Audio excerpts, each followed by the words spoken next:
And welcome back to your soul. I hope आप सब बहुत अच्छे होंगे and welcome to yet another lecture of our Indian political thought series. Indian political thoughts की series हमारी continue है और इसमें हम आज जवाहरलाल नेहरू को डिस्कस करने वाले हैं। Jawaharlal Nehru the first prime minister of India, जैसा कि हम बचपन से पढ़ते आ रहे हैं, and as well as very prominent leader of freedom struggle के दौरान इनका बहुत ही इंपॉर्टेंट रोल था अलॉन्ग विद गांधी जी के बहुत ही बड़े सपोर्टर भी थे नेहरू। और फिर इसके बाद भी इन्होंने जब फ्रीडम स्ट्रगल मिलने के बाद भी काफ़ी सारे ऐसे बहुत ही इंपॉर्टेंट डिसीजंस लिए इंडिया के रिगार्डिंग या फिर इंटरनेशनल पॉलिटिक्स के रिगार्डिंग, जिसमें इनकी फॉरेन पॉलिसीज़ आती हैं एंड सेकुलरिज्म को भी प्रमोट करते हैं इंडिया में, सोशलिज्म को प्रमोट कर रहे हैं। सोशलिज्म को ये बता रहे हैं कि अगर डेवलपमेंट कहीं से हो सकती है हमारे इंडिया की तो वो सिर्फ सोशलिज्म से हो सकती है। डेमोक्रेटिक सोशलिज्म लाते हैं, इंडस्ट्रियलाइजेशन लाते हैं। गांधी जी के अगेंस्ट जाकर ये कोई चीज़ कर रहे हैं और बोल रहे हैं कि ये जो कॉटेज इंडस्ट्रीज चल रही है इससे हमारे हमारा डेवलपमेंट नहीं होने वाला, हमको कुछ बड़ा करना होगा, लाइक इंडस्ट्रीज लगानी होंगी। फिर नेहरू ही होते हैं जो ये भी बोलते हैं कि हमें मिक्स्ड इकोनॉमी पे फोकस करना पड़ेगा, नॉट कि हम कैपिटलिज्म को अगर मान लीजिए फोकस करते हैं, कैपिटलिज्म सारी जो भी हमारी राइट्स हैं वो कैपिटलिस्ट क्लास को दे देते हैं, तो क्या होगा, जो अमीर है वो अमीर होते जाएंगे, जो नीचे तबके के हैं, जो गरीब लोग हैं वो गरीब होते जाएंगे। और फिर अगर मान लीजिए हम सोसाइटी को दे देते हैं या फिर लोगों में बांट देते हैं, तो इस तरीके से भी हमारा डेवलपमेंट नहीं होगा। गवर्नमेंट को इंटरफेयर करना होगा इकोनॉमीज में एंड उनके बीच में एक अच्छा सा बैलेंस बनाकर दोनों को बराबर से रखना होगा, ताकि जो भी सेंट्रलाइजेशन ऑफ इकोनॉमी है वो ना हो, सेंट्रलाइजेशन ऑफ मनी ना हो, लोगों में रहे, लिक्विडिटी फैली रहे मनी की। ऐसा ना हो कि कुछ लोगों के हाथ में सारी की सारी इकोनॉमी बैठ जाए। तो इन सब चीज़ों को आज हम बहुत ही अच्छे से डिस्कस करने वाले हैं, नेहरू के थॉट्स को डिस्कस करने वाले हैं, पॉलिटिक्स पॉलिटिकल थॉट है जो भी उनके, वो हम डिस्कस करने वाले हैं।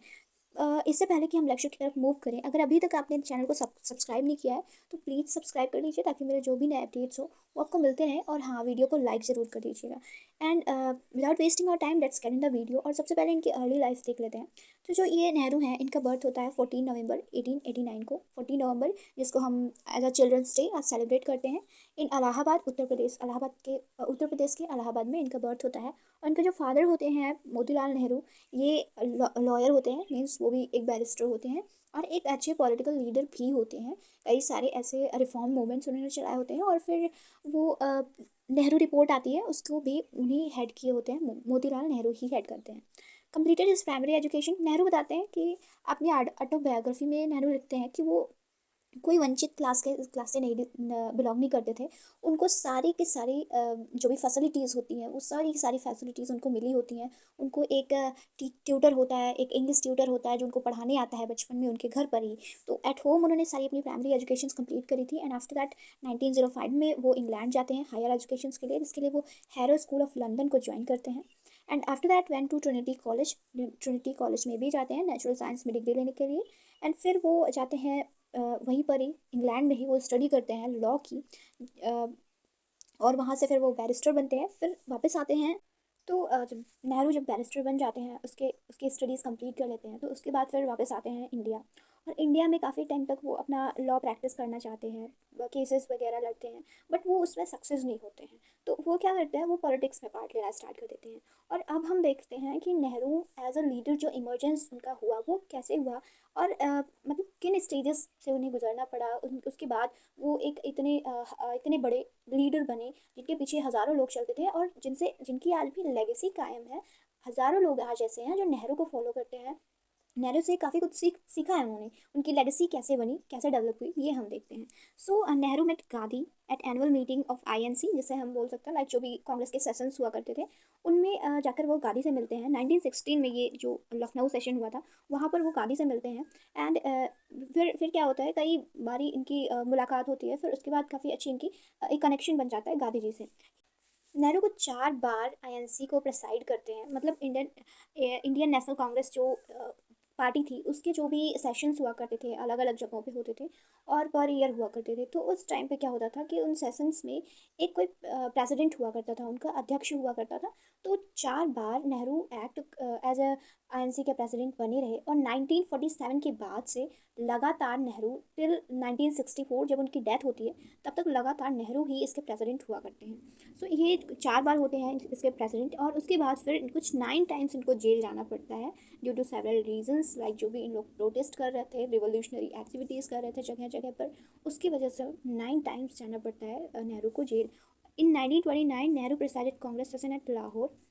ये एक बहुत ही इंपॉर्टेंट सेशन था क्योंकि जो लाहौर का सेशन था, क्योंकि इसी टाइम पे क्या होता है कि जो लाइक जो कांग्रेस थी वो कुछ दो पार्ट्स में थी, जैसा कि मैंने आपको पहले बताया हुआ है।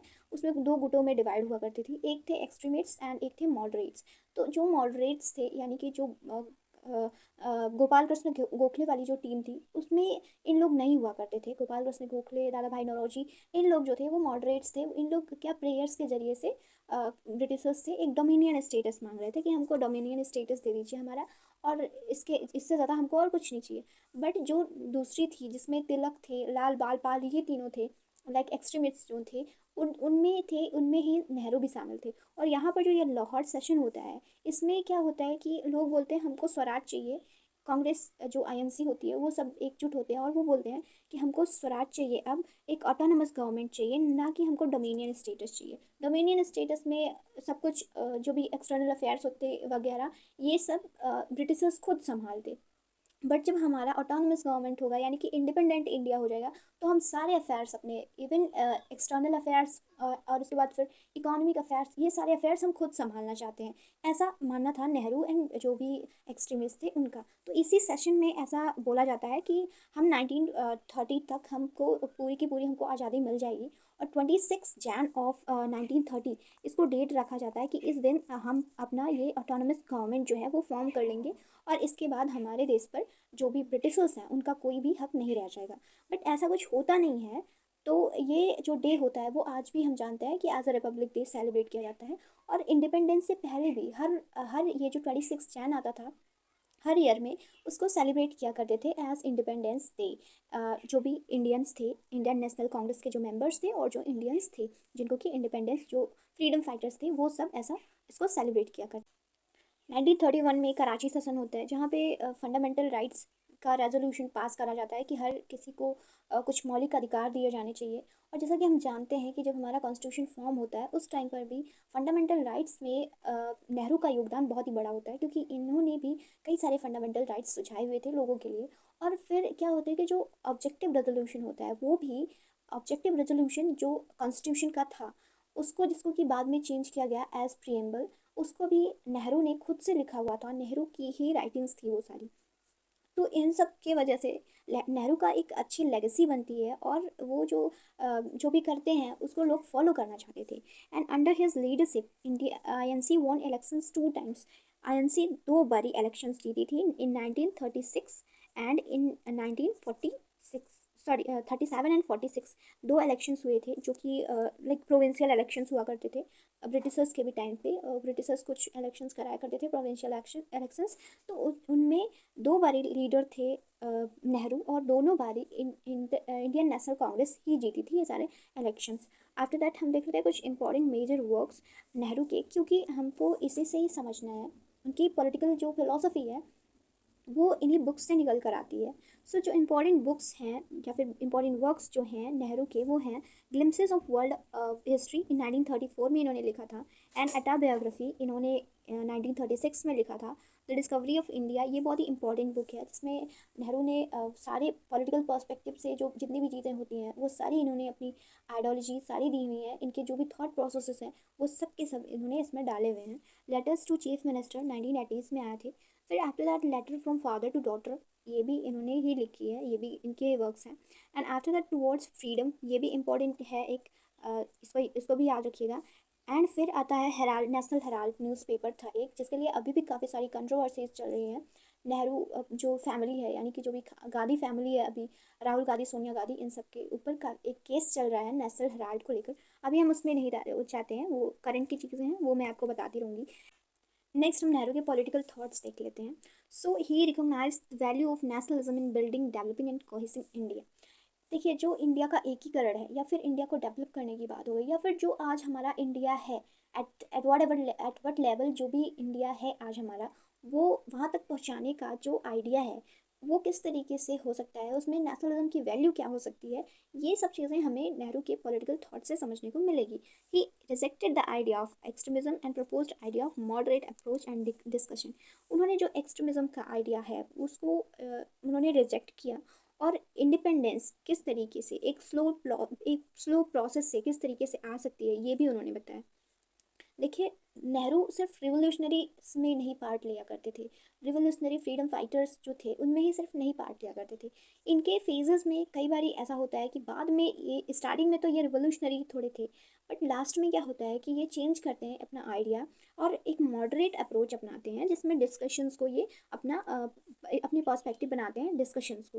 He was aware of contribution of technology in building new India. देखिए, यहीं से ये गांधी से अलग हो जाते हैं नेहरू, और एक न्यू इंडिया बनाने के लिए क्या बोलते हैं कि हमको टेक्नोलॉजी पे बेस्ड चीज़ें यूज़ करनी चाहिए। लाइक उनका मानना था कि हम चरखे से तो एक कॉटेज इंडस्ट्री से हम इंडिया इतना बड़ा बना नहीं सकते हैं।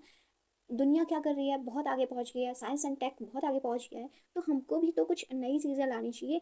हम धीरे धीरे यूं कॉटेज इंडस्ट्रीज चला के नहीं रह सकते, हमको बड़ी इंडस्ट्रीज बनानी पड़ेंगी, ऐसा मानना था नेहरू का।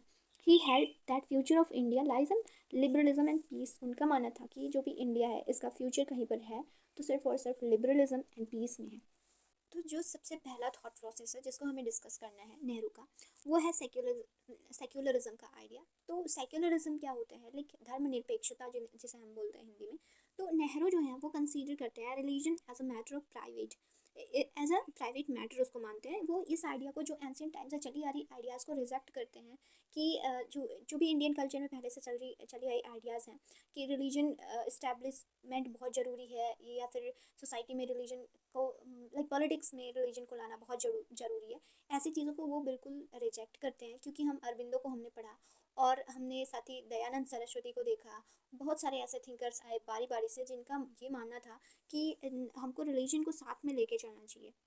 बट नेहरू बोलते हैं कि नहीं, हमको ये रिलीजन जो है वो एक worship, way of worship sense है, इसको हमें सोसाइटी के सारे एस्पेक्ट से सेपरेट करके रखना चाहिए।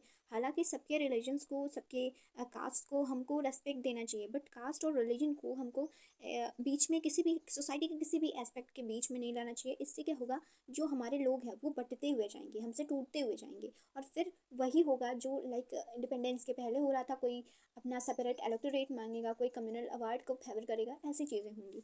Religion must be separated from other aspects of society. सारे एस्पेक्ट से हमें रिलीजन को सेपरेट करना है। और वो कुछ 4 कॉन्सेप्ट्स बताते हैं सेक्युलरिज्म का, जिसके बेस पर हम एक सोसाइटी को सेक्युलर सोसाइटी बना सकते हैं। सेक्युलर क्या होता है, लाइक सबसे पहले हम ये समझ लेते हैं थोड़ा कि सेक्युलर क्या होता है। लाइक हम बोल सकते हैं पाकिस्तान है, पाकिस्तान का जो डिवीज़न हुआ है, राइट, जो डिवीज़न हुआ वो एक लाइक एक रिलीजन के बेस पे हुआ है। वहाँ पे जो भी लोग हैं वो एक साथ हैं, बिकॉज वो सब एक रिलीजन से बिलोंग करते हैं। जिनका रिलीजन है इस्लाम, ओके, वो एक ही रिलीजन से आ रहे हैं, इसलिए वो साथ में जुड़े हुए हैं। बट नेहरू बोलते हैं कि हमारा इंडिया तो ऐसा है नहीं, यहाँ पे बहुत सारे रिलीजन्स हैं, यहाँ पे बहुत सारे कास्ट हैं, बहुत ही डिफरेंट लैंग्वेजेस के लोग रहते हैं जो अलग अलग लैंग्वेजेस बोलते हैं, अलग रीजन्स में रहते हैं, अलग तौर तरीके हैं उनके, बट ये लोग एक साथ हैं।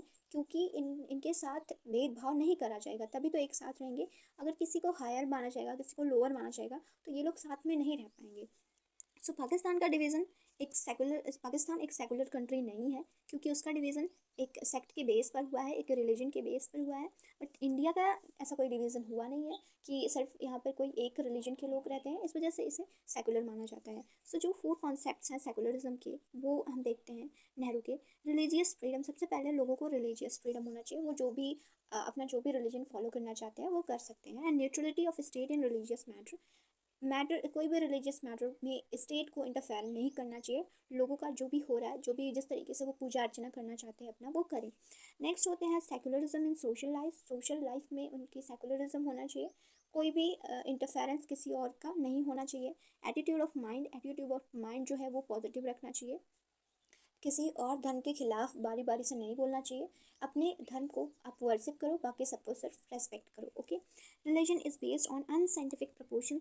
ऐसा नेहरू का मानना था कि ये कोई साइंटिफिक चीज़ नहीं है, ये अनसाइंटिफिक है, ये एक स्पिरिचुअलिटी वाली चीज़ है जिसको लोगों की पॉजिटिविटी होती है जिसमें। But state and politics should be separated from religion. State और पॉलिटिक्स को रिलीजन से दूर रहना चाहिए। अगर कोई भी गवर्नमेंट होती है जो इन सब में पार्ट लेती है, तो वो उस देश के लिए खतरे की चीज़ है, ऐसा नेहरू। नेक्स्ट हम आ जाते हैं नेहरू के डेमोक्रेटिक सोशलिज्म की आइडिया पर।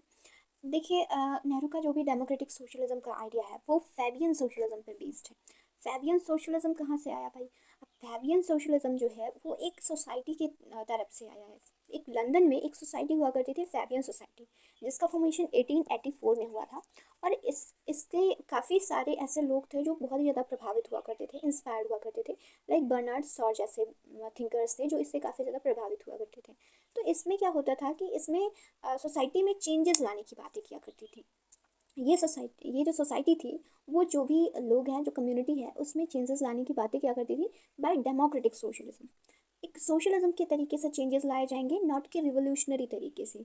अचानक से कोई चेंज नहीं होगा, रिवोल्यूशनरी चेंज नहीं होगा। यहाँ पे धीरे धीरे चेंजेस लाए जाएंगे और डेमोक्रेटिक के तरीके से लाए जाएंगे। एक नेहरू की एक बहुत ही फेमस स्पीच है जिसको उन्होंने 1963 में दिया था। यहाँ पर वो डेमोक्रेसी और सोशलिज्म को डिफाइन करते हुए दिखते हैं। वो क्या बोलते हैं इस स्पीच में, क्या बोलते हैं कि पॉलिटिकल डेमोक्रेसी जो है उसकी कोई मीनिंग नहीं है, उसका कोई एम्ब्रेस नहीं है अगर वो इकोनॉमिक डेमोक्रेसी पे ना बेस्ड हो। और ये जो इकोनॉमिक डेमोक्रेसी है वो कुछ और नहीं है, जस्ट सोशलिज्म है। ऐसा क्यों कहते हैं? लाइक पहले हम इन वर्ड्स को समझने की कोशिश करते हैं। लाइक जो भी पॉलिटिकल डेमोक्रेसी है, यानी कि जो वोट देने का हमारा अधिकार है, राइट है, वो हो गई। और जो ये इकोनॉमिक डेमोक्रेसी, यानी कि मान लीजिए कुछ लोग हैं जो रिच हैं, उनको उन जैसा कि हम कंपैरेटिव पॉलिटिक्स पढ़ते हैं तो ये चीज़ें हमें काफ़ी सारे कंट्रीज़ में देखने को भी मिलती है। ओके, तो यहाँ पे क्या हो रहा है, जो रिच लोग हैं या फिर जो प्रिविलेज्ड लोग हैं, उनके वोट्स ज़्यादा काउंट करे जाएंगे कंपैरेटिबल टू जो पुअर लोग हैं। और जो कुछ विमेन हैं जो कि इकोनॉमीज में पार्ट नहीं ले रहे हैं, उनके वोट्स कम काउंट करे जाएंगे। अगर मान लीजिए सब एक देते हैं तो इनका वन काउंट करा जाएगा और इनका हाफ काउंट करा जाएगा। तो ये एक इकोनॉमिक डेमोक्रेसी में ऐसा नहीं होता है। ये पार्शियल चीज़ें हैं, ये इकोनॉमिक डेमोक्रेसी में नहीं होती हैं। तो अगर मान लीजिए जो पॉलिटिकल डेमोक्रेसी है वो इकोनॉमिक डेमोक्रेसी पे नहीं बेस्ड है, तो ये इसका कभी ये कभी यूज़ करा ही नहीं जा सकता, इसका कोई फ्यूचर ही नहीं हो सकता। एंड नेक्स्ट, ये जो इकोनॉमिक डेमोक्रेसी है ये कुछ और नहीं है, जस्ट सोशलिज्म है। सोशलिज्म को इन्होंने इसी तरीके से यहाँ पे डिफाइन करा हुआ है। और nationalisation of means of production, Nehru बोलते हैं कि नेशनलाइजेशन करना चाहिए हमें मीन्स ऑफ प्रोडक्शंस का। कई सारे तरीके वो बताते हैं, लाइक वेलफेयर स्कीम्स चलाना चाहिए, जैसा कि चलाई जा रही हैं अभी भी गवर्नमेंट के द्वारा, जो भी प्रेजेंट टाइम में है।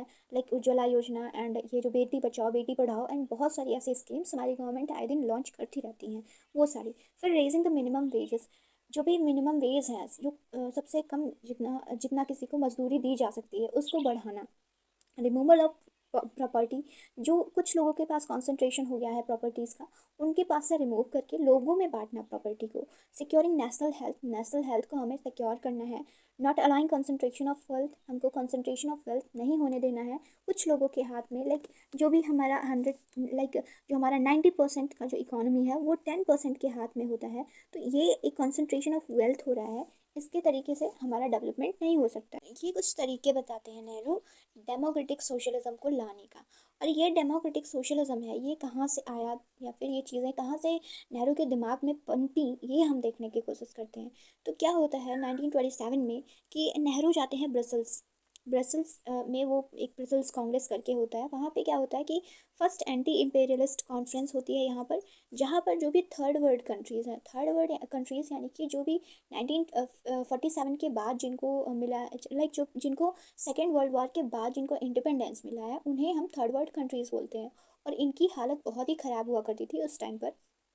तो ये जो कंट्रीज़ थी, लाइक एशियन कंट्रीज़ थी एंड अफ्रीकन कंट्रीज़ थी, ये डेवलप्ड नहीं थी, यहाँ पर रिसोर्सेज बहुत ही कम थे लोगों के लिए। तो इनकी बहुत ही बड़ी प्रॉब्लम थी कि इन डेवलप कैसे हों। तो इस यहाँ पर जाते हैं नेहरू और यहाँ पर देखते हैं सारे जो भी थर्ड वर्ल्ड कंट्रीज़ हैं उनकी प्रॉब्लम सुनते हैं और उनकी जो भी पुअर कंडीशंस हैं उनको समझते हैं। यहाँ पर वो अकेले नहीं जाते हैं, अपने फादर के साथ ये जगह को विज़िट करते हैं और ये सारी चीज़ें समझते हैं। फिर ये कुछ टाइम बाद सोवियत यूनियन भी जाते हैं। सोवियत यूनियन का क्या होता है कि 1927 में ये जा रहे हैं सोवियत यूनियन। और सोवियत यूनियन का जो रेवोल्यूशन हुआ रहता है, यानी कि जो रशियन रेवोल्यूशन हुआ रहता है, वो 1917 में हुआ रहता है। और 10 सालों में जो ये सोवियत यूनियन है उसने काफ़ी सारा डेवलपमेंट कर लिया होता है अपने यहाँ। तो इनको ये चीज़ समझनी थी कि कैसे किया इन लोगों ने इतना सारा डेवलपमेंट, क्योंकि दिमाग में तो चल ही रहा था कि एक दिन हमको इंडिपेंडेंस मिलेगा, तो हम अपने स्टेट को, हम अपनी कंट्री को कैसे बेहतर बनाएंगे, ये सब चीज़ें भी दिमाग में चल रही थी नेहरू जी की। तो वो क्या करते हैं कि ये सब सीखते हैं, वहाँ से काफ़ी सारी चीज़ें समझने की कोशिश करते हैं, और उसके बाद एक कंक्लूजन पे आते हैं कि ये जो सोशलिज्म है, इसी तरीके से हमारा डेवलपमेंट हो सकता है। अगर कोई चीज़ हमारे डेवलपमेंट में बहुत ही हेल्प कर सकती है, तो ये सोशलिज्म है। और इसके बाद से ही वो गांधी जी के जो इकोनॉमिक डेवलपमेंट की आइडियाज़ थे, यानी कि जो डिसेंट्रलाइजेशन के आइडियाज़ थे, जिसमें वो विलेज मॉडल को काफ़ी ज़्यादा अप्रिसिएट किया करते थे, उसको वो रिजेक्ट करने लगते हैं और इंडस्ट्रियलाइजेशन पर बेस्ड चीज़ें लोगों को बताने लगते हैं। वो बोलते हैं कि मिक्स्ड इकोनॉमी फोकस करो, मिक्स्ड इकोनॉमी एंड इंडस्ट्रियलाइजेशन, इसी से ही हमारा कुछ भी उदय होगा, तो हमारा कुछ भी अच्छा होगा तो हमारा इसी से होगा। 1931 वो कराची सेशन होता है। कराची सेशन में क्या होता है कि यहाँ पर अडॉप्ट किया जाता है रेजोल्यूशन, ओनरशिप ऑफ की ऑफ इंडस्ट्रीज एंड सर्विसेज। यहाँ पर क्या बोला जाता है कि स्टेट की ओनरशिप होगी, जो भी सर्विसेज हैं, जो भी इंडस्ट्रीज हैं, उस पर स्टेट की ओनरशिप होगी, इस पर किसी और की नहीं होगी। मान लीजिए हम कैपिटलिस्ट को दे देते हैं, तो वो तो अपने फ़ायदे के लिए करेंगे, वो जो अमीर है वो बस अमीर लोग अमीर ही होते जाएंगे, कैपिटलिस्ट लोग और भी ज़्यादा स्ट्रॉन्ग होते जाएंगे, और गरीब को वैसे ही वो छोड़ देंगे। फिर मान लीजिए सोसाइटी को दे देते हैं, तो सोसाइटी में क्या होगा कि कोई उसके लिए वेलफेयर के लिए काम नहीं करना चाहेगा। इस वजह से ये सारी चीज़ें हमें गवर्नमेंट में दे देनी चाहिए, प्राइवेटाइजेशन नहीं रखना चाहिए इन चीज़ों का। Heavy industries under government and free market must be there. वो बोलते हैं कि हैवी इंडस्ट्रीज जो है वो गवर्नमेंट के अंडर में होंगी, एंड ये जो फ्री मार्केट स्ट्रैटेजी होती है वो हमें लागू करनी चाहिए। आफ्टर दैट वो नेहरू बोलते हैं, फॉरेन पॉलिसी पे भी उनके काफ़ी सारे विचार हमें देखने को मिलते हैं, क्योंकि हम देख रहे हैं ये 1927 की बात हम कर रहे हैं। यहाँ पे देखिए, ये जो जा रहे हैं सोवियत यूनियन जा रहे हैं, या फिर जो ये कॉन्फ्रेंस में जा रहे हैं, वो सब कब जा रहे हैं, ये कराची सेशन कर रहे हैं, कब कर रहे हैं, वो बहुत पहले से ही कर रहे हैं। इंडिपेंडेंस के पहले से ही नेहरू ये सारे सेशंस और ये जगहों पे जा रहे हैं एज इंडियन एक्सटर्नल मिनिस्टर के तरीके से वो जा रहे हैं और चीज़ें समझने की कोशिश कर रहे हैं। तो फॉरेन पॉलिसी, अभी तक फॉरेन पॉलिसी की जो थॉट प्रोसेस था वो काफ़ी सारा डेवलप हो चुका था नेहरू का, और इसी वजह से Nehru was the first foreign minister of independent India. और वो जब तक रहते हैं, प्राइम मिनिस्टर रहते हैं, तब तक पूरा का पूरा वो फॉरेन मिनिस्टर भी रहते हैं। Try to build an international opinion of Indian freedom before 47। Before 47 की भी वो सब जगहों पे जा रहे हैं, सोवियत यूनियन जा रहे हैं, अलग अलग देशों के जगहों जगहों पे जा रहे हैं, और देख रहे हैं कि फॉरेन पॉलिसी कैसे चलाई जाती है, लोगों से अपने संबंध अच्छे कर रहे हैं कि हम, मान लीजिए हम स्ट्रगल में फ़ाइट करेंगे कि आप हमारा साथ देते हैं, ऐसी सब चीज़ें वो कर रहे हैं। एंड आफ्टर इंडिपेंडेंस भी नॉन अलाइन मूवमेंट बहुत ही इंपॉर्टेंट है। जो गुट निरपेक्ष आंदोलन था, उसमें नेहरू का रोल बहुत ही इंपॉर्टेंट था, क्योंकि सब लोग किसी भी दो पार्टीज़ में डिवाइड होना चाहते थे, आइदर यूएसएसआर और या फिर अमेरिकन पार्टी में। लेकिन नेहरू एक थे जिन्होंने बोला कि नहीं, हम गुटनिरपेक्ष रहेंगे, हम किसी भी एक अलाइनमेंट के साथ नहीं जाएंगे, हम किसी के साथ अलाइन नहीं करेंगे, हम अकेले खड़े रहेंगे। और जिसके बाद काफ़ी सारे ऐसे स्टेट्स आए, काफ़ी सारी ऐसी कंट्रीज़ आई जिन्होंने नेहरू को फॉलो करा और बोला कि ठीक है, हम भी आपका साथ देंगे। एंड फिर जो साइन होता है पंचशील, साइनो इंडियन एग्रीमेंट जिसे हम बोलते हैं, तो ये इस टाइम पर भी नेहरू का बहुत ही इंपॉर्टेंट रोल था। पंचशील जो साइनो इंडियन एग्रीमेंट है, जो trade and intercourse between Tibetan region and China, region of China and India के लिए हुआ था। एग्रीमेंट क्या है, यहाँ पे क्या चीज़ें हैं एग्रीमेंट में इंपॉर्टेंट। एग्रीमेंट का जो रेजोल्यूशन है, उसका जो प्रियम्बल है, उसमें सबसे इंपॉर्टेंट चीज़ जो है वो पंचशील है। अभी हम पहले ये समझने की कोशिश कर लेते हैं कि ये पंचशील क्या है। देखिए, नेहरू जाते हैं चाइना में। चाइना में उस टाइम पर जो प्राइम मिनिस्टर होते हैं वो होते हैं जाओ एंड लाई। तो इनसे इनकी कुछ एग्रीमेंट्स होते हैं, Sino Indian agreements on trade and intercourse. इसलिए होते हैं ट्रेड और इंटरकोर्स के लिए, जो तिब्बतियन रीजन में उस टाइम पे काफ़ी सारे बवाल, काफ़ी सारी चीज़ें चल रही थी, तो उसके लिए होता है ये।